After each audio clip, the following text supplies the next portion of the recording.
kayo? Okay lang. Ito, okay lang din naman. Masaya kahit papano. Ayos lang. Okay lang naman. O ikaw, kamusta ka, Angel? Yeah. Okay naman, kahit pa paano. Naranasan niyo na ba ma-stress? Most of the time. Minsan.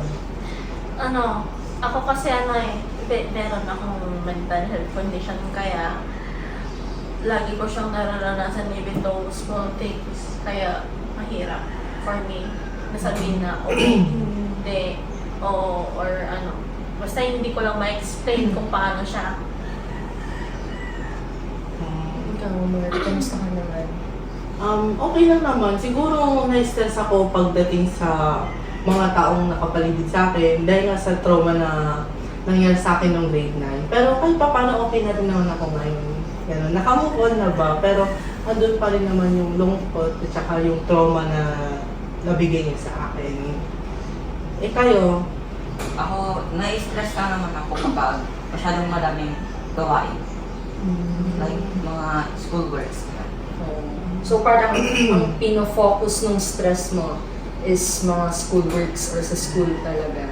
Ikaw, Sian, kamusta ka naman? Pares lang naman ni Miley. Na-stress ako sa school activities. Yun lang. Pagdating naman sa love life, gano'n, na-stress na rin ba kayo? Ikaw, Angel?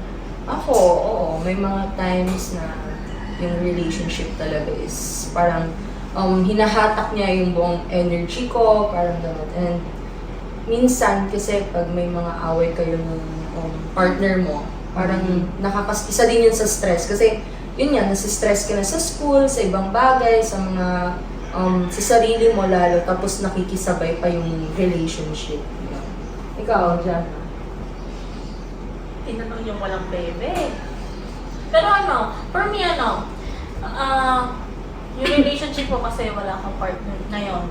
May nakakausap pero hindi totally. Sa past mo ba? Pero sa past, it was very traumatic. And doon din nag-start. Sa family kasi yun nag-start and sa sarili mo. Pero yun nga, because of that, naapektuhan yung relationship mo. Ikaw mismo ang naapektuhan. Kaya yung mismong nagiging effect mo is mapupunta sa partner mo, which is nagkakos ng away, ganon. Kaya,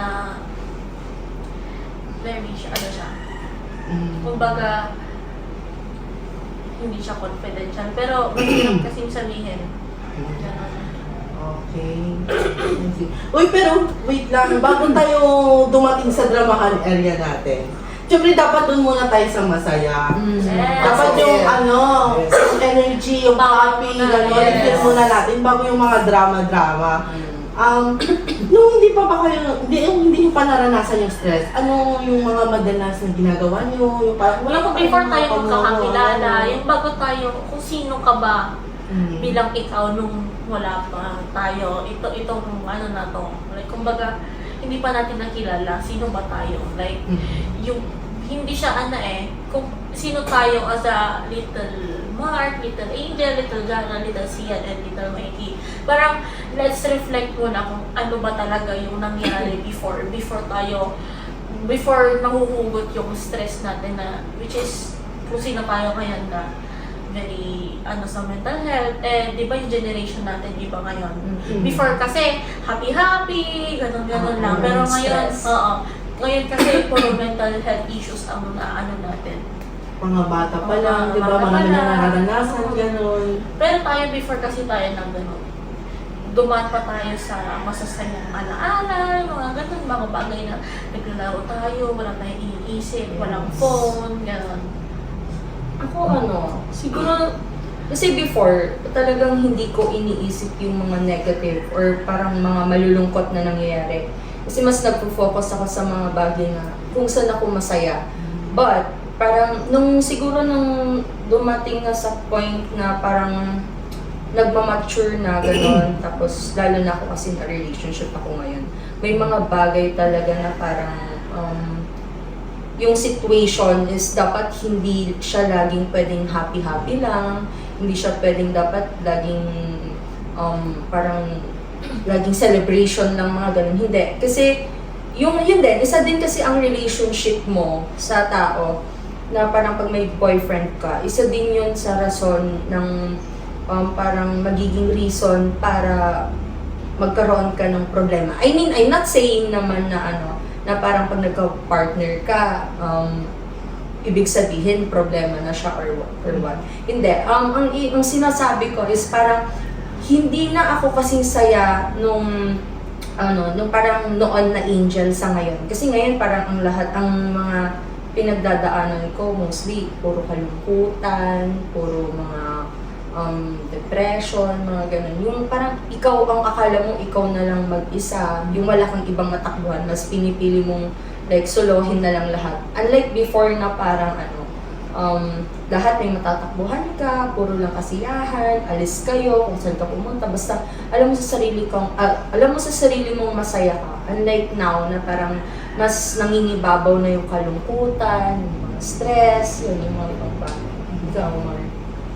Sa akin naman, bago ko naranasan yung stress na yan, siguro masasabi ko na nung nagkaroon ako ng kaibigan, doon ko naramdaman na parang, siguro kasi nung elementary days, ganun, or rather, nung bata ko, kasi, hindi ako pinapalabas ng bahay. Parang, alam mo yung anak mayaman, gano'n. Pero hindi naman sa sinasabi ko.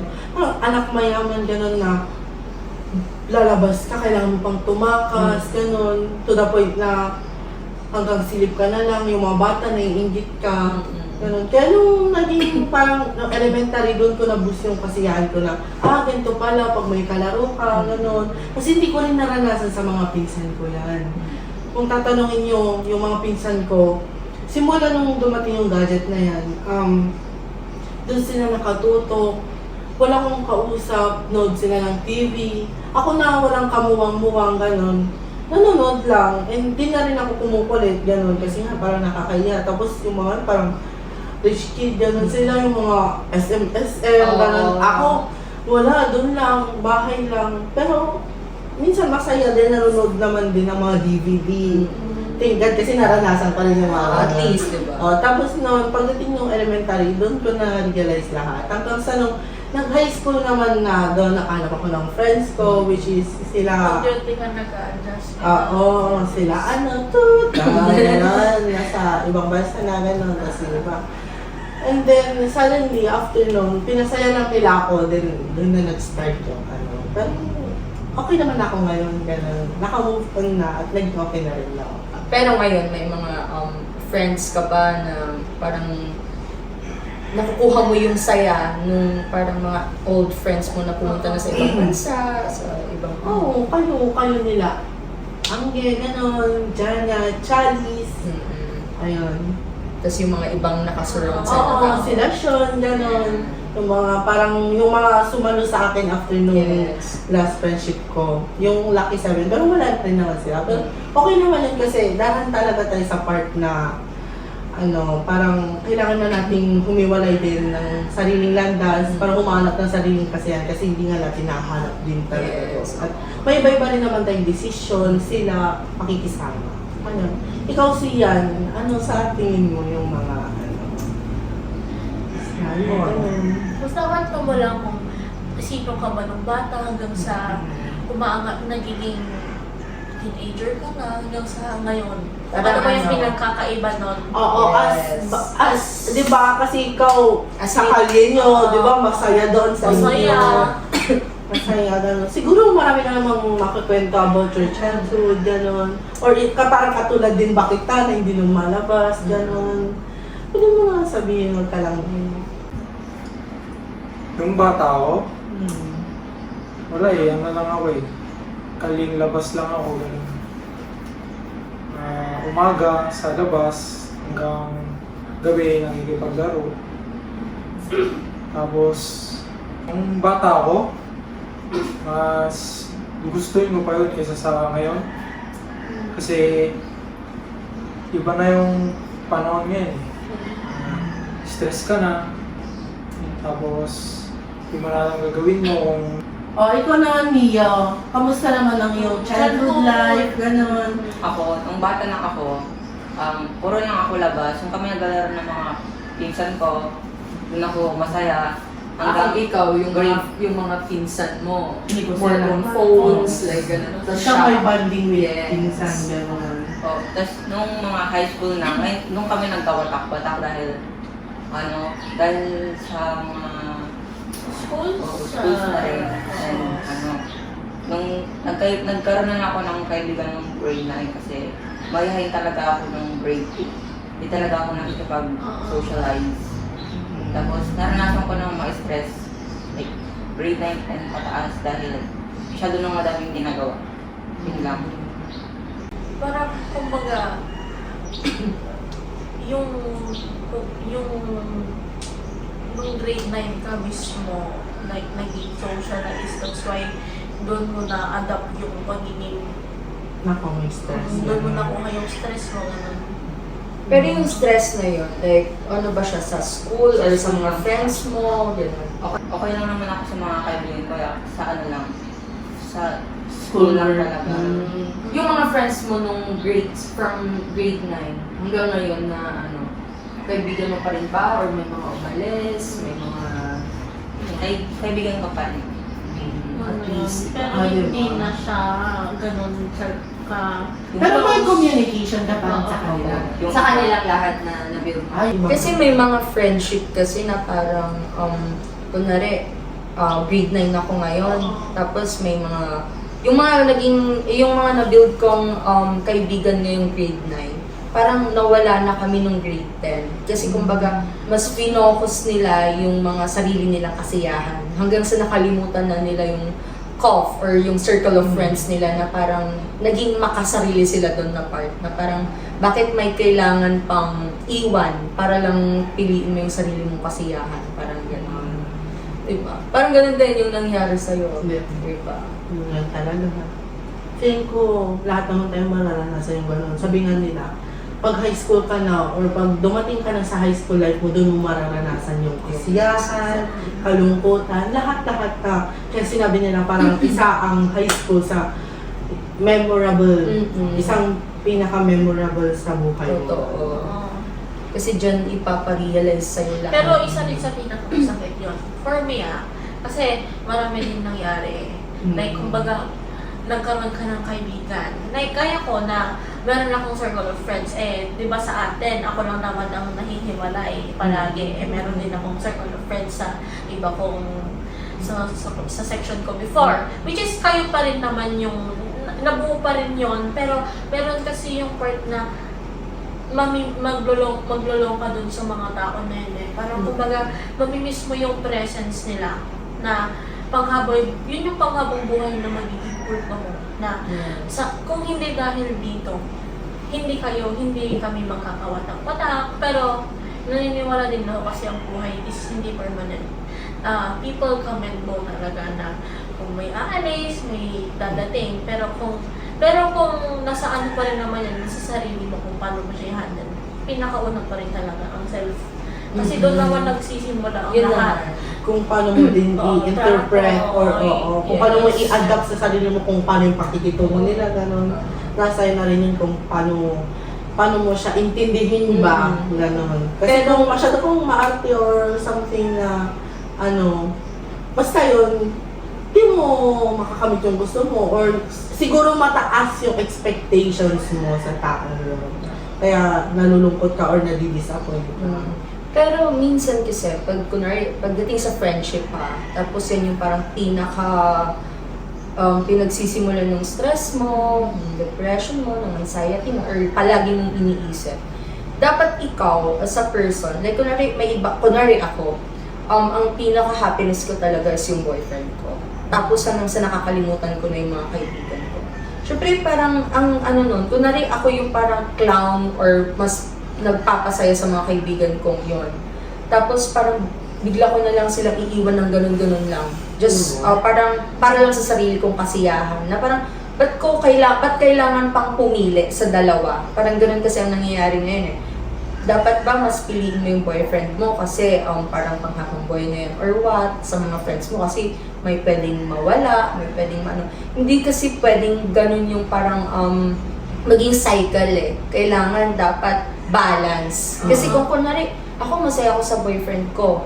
Tapos, pag hindi kami okay, bigla akong tatakbo sa mga kaibigan ko. Yun naman yung pangit, which is pangit talaga yung ganun na parang pinupuntahan ko lang sila or pinapakisamahan ko lang sila. Pag may problema kami nung taong nagpapasaya sa akin, dapat balance talaga siya, ganun. Ikaw, Mikey, Wala na. wala ka namang like parang nararanasan na parang negative sa Okay lang naman. ikaw siya. Si Mas Mikey, wala rin. Wala din. Pero iba sa generation ngayon, iba na kasi masyado, kumbaga nasa technology na tayo ngayon na lagi na nang inaasa sa lahat. Pero yung generation ba natin is naapektuhan ka?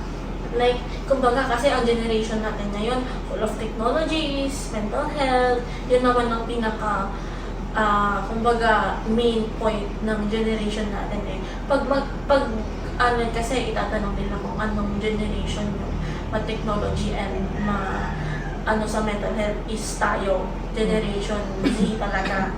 So, lately ba, do you feel something na off, ganon? Like, okay lang ba yung mental health mo? Hindi ba yung generation ba natin ngayon is hindi ba nakaka-apekto mismo? Like, kumbaga, yun nga, na hindi ka ba na, if you feel stress, paano mo siya na-overcome, ganun? So sa generation ngayon, sa school yung na-stressan ko, ganyan.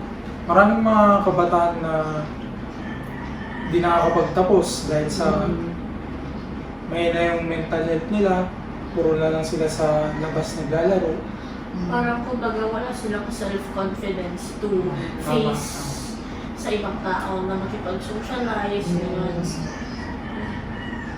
Yun lang. Yun yung pinaka parang maging na lang tayo na parang ano yung parang pinaka-fino-focus ng stress mo ngayon? Kasi wala naman siguro yung taong walang hindi nasa-stress or walang Pero, problema sa mental health. Ano kasi, merong part ng positive yung stress mo na okay Ah, naman. ah. Pero yung masaya lang na parang ino-overtake mo na, ganito, ganyan. Pero meron din yung part na distress na yun na yung papasok na hindi na okay yung gagawin mo sa sarili mo. Yes. Nung mag-self-harm ka na, yung ganon. Ito naman Ikaw. sa generation ngayon, Madami na kasing technology ngayon. Kaya, dahil doon, sa mga phones, nagkukulong na lang ako sa bahay ko. Doon ako nagdala ng TikTok, kinukulong ko lang talaga yung sarili ko. Like, di na ako lumalabas ng bahay ko ngayon. Pero, hindi ka ba sa mga nakikita mo social na parang sa TikTok, lalo na doon na, syempre madami-daming mga sinasabi yung ibang tao, like, yung mga content nila, parang minsan ba na hindi mo na-feel na napapaisip ka rin sa mga sinasabi, like, hindi ka ba na-apektuhan doon? Kasi di ba doon naman noon na talagang nakukuha yun yung mga nasasabi ng tao. Yes. Which is, yun din yung pinaka-main na reason bakit iba tayo as individuals na iba yung takbo ng isip natin because of yung mga nakikita natin sa social media. kita na Oo, pakinggan, napapakinggan. pero parang na-influence na tayo, Oo. ganon. Hindi ko naman sila pinapaano sa akin. Like, hindi ko sila ina-adapt. Yun ang maganda. Yun din ang tama na wag i-adapt. Pwede siguro i-adapt mo kung magandang mga gawain o mga good advices, ganon. Pero siguro pag yung mga parang mga pangit na content, ganon. Or siguro masaya ka sa content na yun, pero parang feeling mo mali, itigil mo. Ngayon kasi, ang karamihan sa mga, lalo na sa mga TikTok, or Facebook, ganun, kahit sa ang parang, yun yan, stress sila, may mga problema sila mentally, financial, or sa ibang bagay. Tapos parang ang way nila para masolusyonan yon or para maano yung problema na yun is self-harm talaga. Sinasaktan nila yung sarili nila, nagkukulong sila para lang umiyak, may mga bagay na parang mas gusto na lang nilang tapusin yung buhay nila, lalo na pag hindi sila makaalis dun sa parang trauma or sa stress na kinulong sila, parang ganun.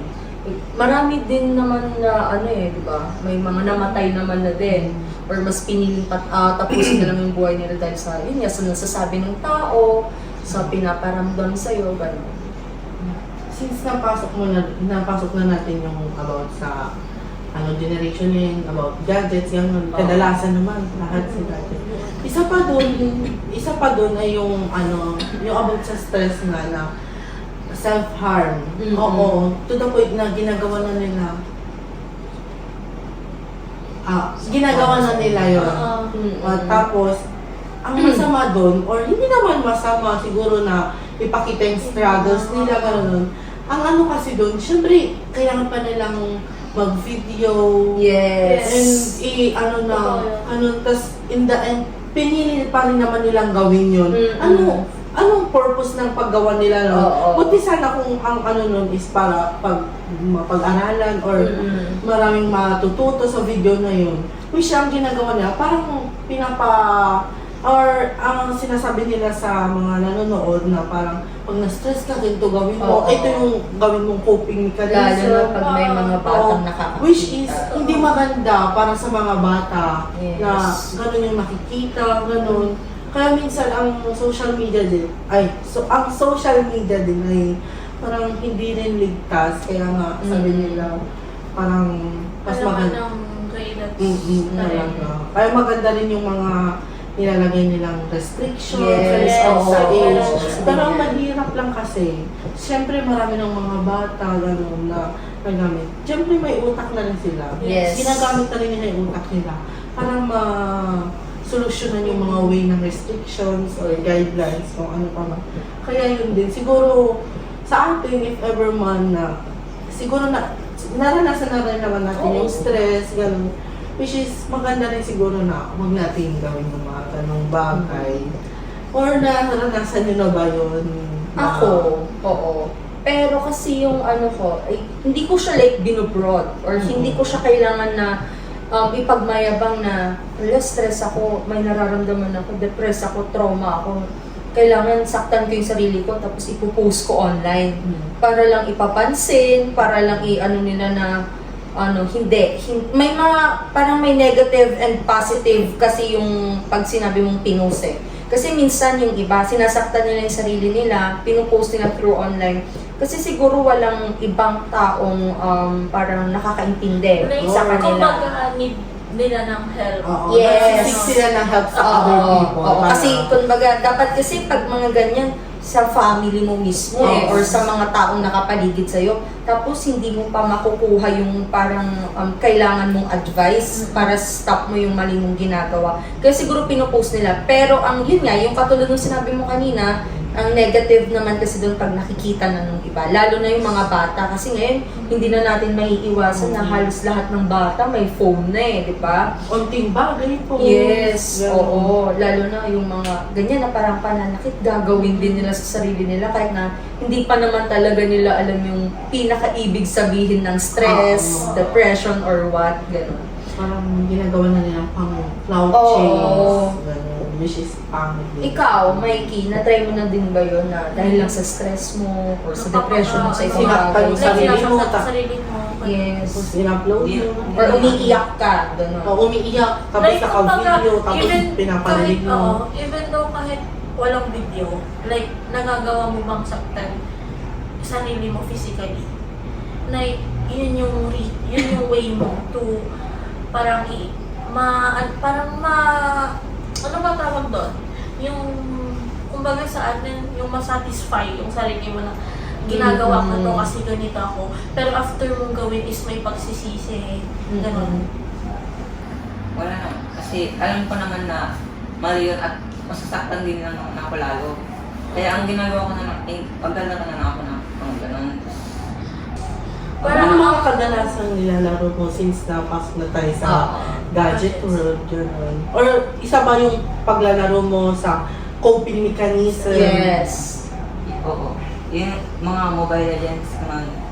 Like kapag naglalaro kami ng mga friends ko, doon ako sumasaya.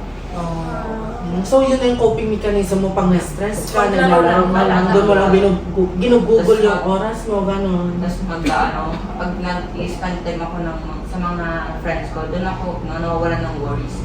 Parang doon mo na-find yung comfort zone mo. Yung sila yung parang safe Oo, place mo place. kung sabihin. Ay, ikaw, siya. Na-try mo na ba yun? Like, kunwari, stress ka, or may problema ka sa relationship, sa family, sa may financial. jowa. Oo. As ikaw, na may jowa ka ng ilang... Tapos paano mo, anong ginagawa mo para No, parang ano yung parang nagiging... Sabihin mo.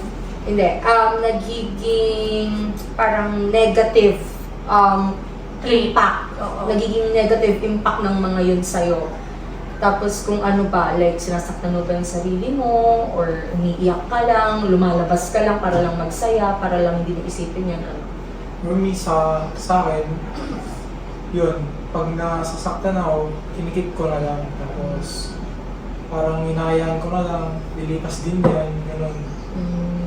So hindi ikaw yung klase ng tao na kailangang ipaalam sa mga kaibigan or sa jowa mo na stress ako, ganyan. Sa Hindi. jowa mo nasasabi mo, sa partner mo nasasabi mo, hindi rin. Hindi. Parang sa sarili mo lang. o Kasi- siguro isa rin sa coping mechanism niya yung pagmumotor, Yes, gano'n. oo. Nag-iikot-ikot siya. Ganun ba yung... May mga ganyan din kasi klase ng tao. Like, Oo. hindi sila mahilig magsabi sa tanong nararamdaman nila. Kumbaga, mas pipiling ko na lang sarilihin. Kasi Oo. hindi naman siguro to tatagal hanggang sa mamatay ako Oo. or what. Hindi naman siguro ganun. Kaya, parang hindi din sila sanay siguro na magsabi sa ibang tao. Or siguro takot sila sa judgment. Yes, Gano'n. oo. Yun din kasi may mga taong ganun din. Pero siguro pangit din naman pag mo lang kasi Oo. ba hanggang sa maipon. Then, doon na napupunta yung masasaktan mo sa sarili mo. Pero depende rin naman yan sa tao. Kung paano Kung mo paano mo siya na- i-handle. Oo. Yun talaga. So, yun ang coping mechanism mo. Magmotor-motor lang. Ganun pa yung bukid-bukid. At least, di ba, Oo. naaano Doon yan na. na ilalabas. Yun. Throttle therapy ang Yes. tawag ba? At least, di ba? Ako kasi, na-try ko na yan before. Like, yung saktan yung sarili, dahil sa, yun nga, sa stress, sa trauma, sa mga past relationships, sa family, sa ibang bagay, ganyan. Tapos, hili ko kasi nung before, like, pag hindi ko kinakaya kasi yung lungkot, or yung pag mag-isa ako. Hindi kasi ako sanay before na mag-isa ako, kailangan lagi ako may kasama. Tapos yun, minsan ngayon, before, pag may mga naaalala akong mga, like parang mga trauma pa sa isang tao, sa relationship, sa family, ganyan. Parang ang way ko para mailabas ko yung nararamdaman ko. Like, umiyak or saktan yung sarili, ganon, hanggang sa makikita ng mga friends ko na, bakit ka may ganyan sa katawan mo? Tama ba yan? Ganyan-ganyan. Tapos hanggang sa unti-unti ko siyang inano na dapat pala hindi ganon. Kasi hindi yun yung tamang way para i-ano mo yung sarili mo. Kumbaga, ang ginawa ko kasi noon, in-stop ko yung pananakit sa sarili. Like, okay lang na, mas okay pang umiyak ka kesa sa saktan mo yung sarili mo. Kasi pag umiiyak ka, ano lang naman yun like, mamaga lang naman yung mata mo, hanggang sa maging okay ka na, ganun. Pero ako, sinurround ko kasi yung sarili ko sa mga friends ko, nag-try ako ng mga bagay na magpapasaya sa akin, ganun. Hanggang sa, unti-unti ako naging okay. Like, kumbaga, para ma-stop ko yung mga negative na ginagawa ko sa sarili ko noon. Parang, nakatulong yung mga kaibigan ko. Isa yung mga kaibigan ko sa nakatulong sa akin para itigil ko yung mga negative na ginagawa ko sa sarili ko. Ikaw, Sian. Bukod dyan Di ba sa... tapos na siya? Ay, sorry. Si... Ako lang. Oo nga pala. Siguro same tayo when it comes sa pananakit sa sarili, gano'n, sa mapansin niya ng kaibigan ko. And then, siguro, isa rin sa ginagawa ko is yung mahilig ako tumawag pag Yes. humingi ako ng, Kayong dalawa. humingi ako ng tulong. Hindi naman tulong or siguro tatawa ko hindi ako sasalita hanggang sa start ko lang sabihin, gano'n. Oo. Alam niya yan. Then, i-stop ko na rin yung pananakit sa sarili ko kasi nga, hindi nga maganda rin. So, Yes. ito rin yung mga sinabi mo. Dumating din tayo sa point na nag-uusap tayo about doon, di ba? Diba? Tapos isi-send mo yung ginagawa mo sa sarili mo. Oo. Ganun. Hanggang, ako nagagalit ako pag sinasaktan mo yung sarili mo. Tapos Diba? pagsasabihan kita, tapos Siguro ginagawa ko kasi nasanay lang din ako sa mga tao. Kaya siguro, yung nag-cause ng stress ko, di ba iniwan nila ako, pinagtulungan, ganito ganyan, kaya parang may trauma na ako sa mga nagiging kaibigan ko. Oo. Which is, doon lang kasi ako, parang yun, yung kaibigan na, yung cause na yun, parang doon kasi, sila na yung mga naging kaibigan ko, lalaki na parang, doon ako naging safe nga, ganun. Tapos, napasok ng demonyo or job ng mga tao na yan. And then, ayun, siguro nahanap ko na yung parang happiness ko sa inyo, ganun na sa inyo pa rin pala ako uwi kahit anong mangyari sa pag may problema ako, ganun. Na ang coping mechanism ko is parang kausapin kayo Yes. instead na alam mo na yun. Ayun yung parang coping mechanism ko na, ayun yung coping mechanism ko. At isa pa, lumalabas ako na parang hindi ako nagpapaalam, gano'n. Tumatakas ako sa mga tao, which is, tapos hindi yun tinanong yung kasama ko, gano'n, nagugulat na tayo. Pero kadalasan naman, minsan kasama ko lang din yung mga dating mga kaibigan na, kilala nyo rin naman, pero, diba, sila yung nakakapagpasa niya rin sa akin pag hindi tayo nagsasama-sama bukod sa pag-uusap natin ngayon. Kaya, siguro yun yung coping mechanism ko, banding. So, isa rin yun sa pamilya, kasi si mama siya din yung napagsasabihan ko. At least, di ba, may isa kang napagsasabihan sa family mo. Mahirap din kasi pag yung wala. Yung kailangan mo pa sa ibang tao, yung gano'n. Mahirap din kasi yung ma-judge. Mahirap na rin magtiwala sa ibang tao. Ikaw naman dyan na, coping mechanism mo sa mga nangyayari. Kasi ito yung pinakamaraming na halos Maraming tatawagan niya tayo dahil lang sa nararamdaman niya. Ako kasi, na tao, very ako, mapagmahal kasi akong tao. Ganon. Grabe! Pero pinaka-dway na lahat naman is parang kumbaga, kung may dadating, go. Pero, meron pa rin sa part ko na, meron kasi akong attachment issues na, kumbaga may dadating, go ako, go ang atake. Pero pag may mali na nangyari kasi, iba na yung treatment, yung parang treatment ko. Like, kumbaga, Parang random. like, kumbaga doon siya nag-start talaga lahat. Ang nag-start kasi ako, talagang may mental health issue is, dito sa bahay mismo. Like, yung mga parents mo kasi yung maririnig mo palagi, puro pag nag-aaway sila, sigaw dyan, minsan may pananakit. Bata pa lang ako, I was grade 5 talaga nung naranasan ko ang mental health. Which is hindi ko pa alam yun noon na syempre hindi pa natin alam, parang kumbaga ang iniisip na natin doon, laro-laro lang. Like, hindi pa tayo, syempre hindi pa naman masyadong develop yung brain natin sa mga ganyan, sa gadget world na kaya kumbaga parang feeling ko malungkot lang ako gano'n. Hanggang sa nag-pandemic, doon na ako nag-start na parang nagka-utak na ganito pala. Pero parang hindi siya yung as in very very traumatic, hindi siya yung gano'n. Parang slight lang na kumbaga pag may nangyari, malulungkot ka, parang feeling mo wala kang kakampi, gano'n. Pero as time goes by, nung grade 9 to 10, and syempre ako, may nangyari sa akin sa school before. Doon nag-start. And sa relationship ko rin. Ang relationship ko kasi before, hindi maganda sa una. Okay, walang problema. Away pati, ganun. Pero, as time goes by kasi parang, yung relationship ko mismo ang parang nagpatibay ng mental health condition ko na kumbaga nagagawa kong saktan na yung sarili ko.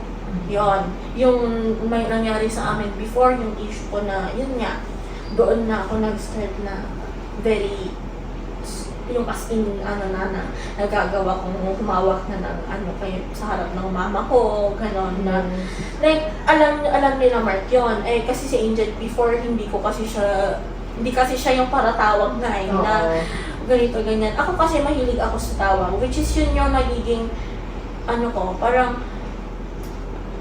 comfort zone ko kasi ang tawag na kumbaga wag ka lang magsalita, basta meron, andyan ka. Okay na, okay na sa akin kasi yan Like, kumbaga, I feel safe.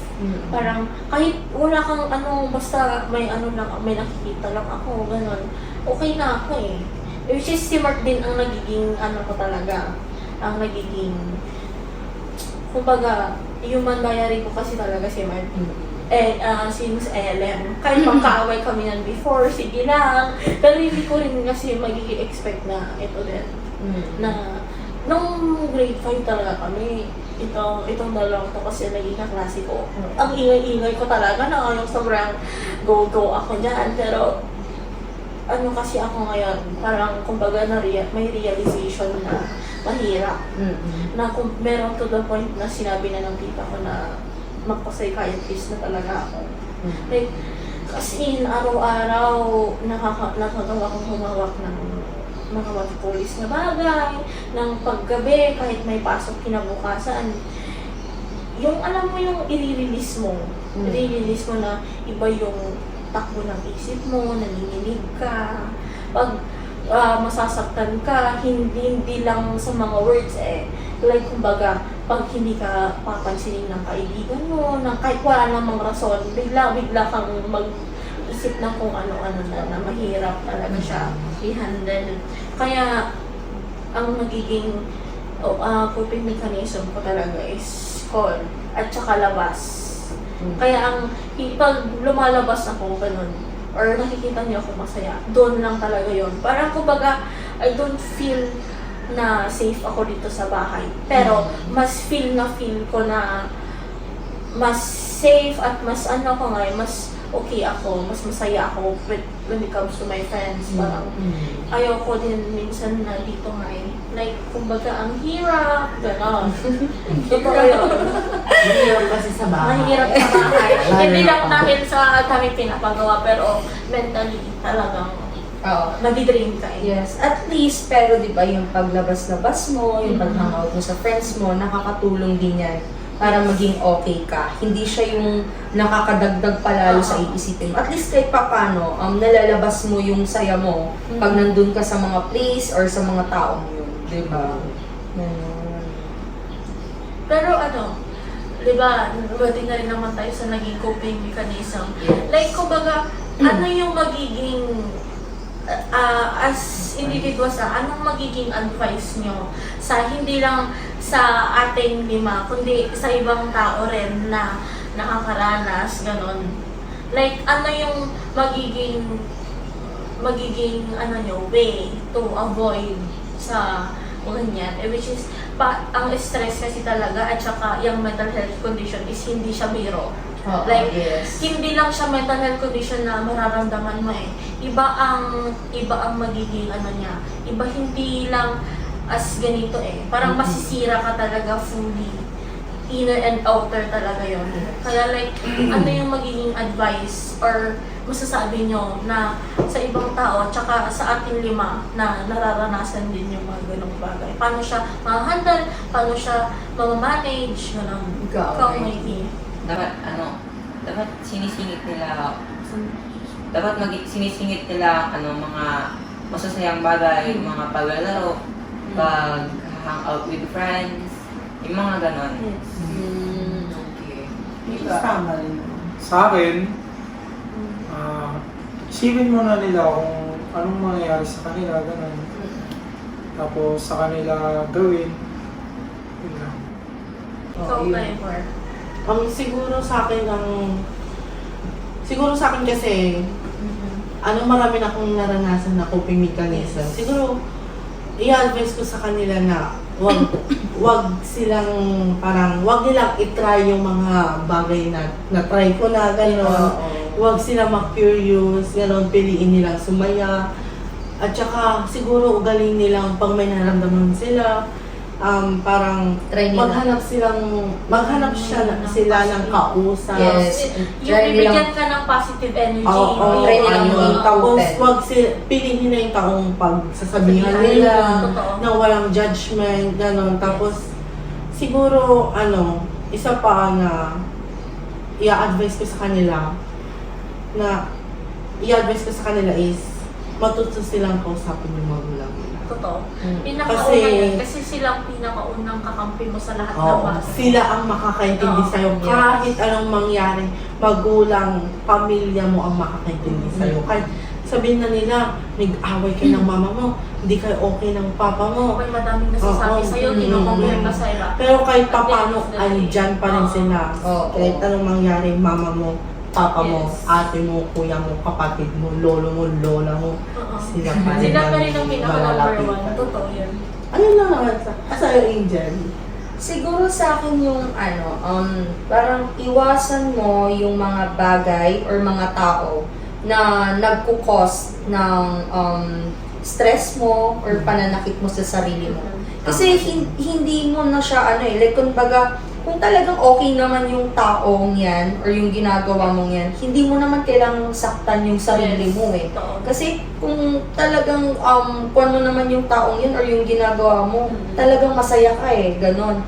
Pero parang habang mas nagsistay ka dun sa mga tao or sa ginagawa mong yun na hindi na okay sa'yo, dapat yun na yung mga bagay na parang bitawan mo. Kasi hindi na mababago yun. Like parang kang nagsistay ng parang ikakasakit mo sa buhay mo. Ganon.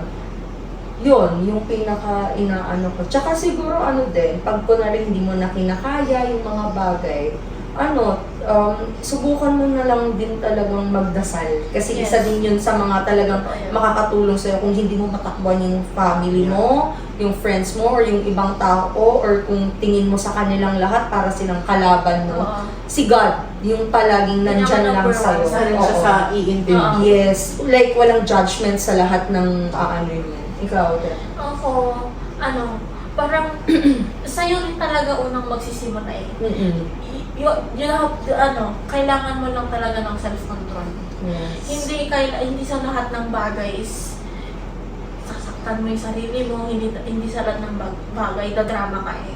You need to be strong talaga.